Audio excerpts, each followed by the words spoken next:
সাদা আলুর তরকারি বানানোর জন্য এখানে আমি সামান্য সাদা তেল গরম করে নিয়ে তার মধ্যে দুটো শুকনো লঙ্কা আর কালো জিরা ফোড়ন দিয়ে ভালো করে এটাকে নাড়িয়ে ভেজে নেব। ভাজা হয়ে গেছে, এবার কেটে রাখা আলুটা এর মধ্যে দিয়ে দেবো, দিয়ে ভালো করে কিছুক্ষণের জন্য ভেজে নেব।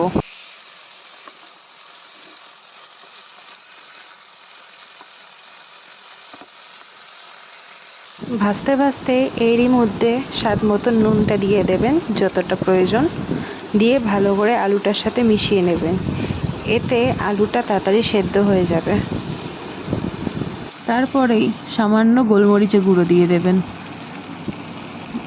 আমি এখানে ছোট চামচের 1 চামচের মতন দিয়েছি, আপনাদের স্বাদ মতন আপনারা দেবেন। দিয়ে এটাকেও ভালো করে আলুর গায়ে মিশিয়ে নেবেন। মিশিয়ে নিয়েই সাথে সাথে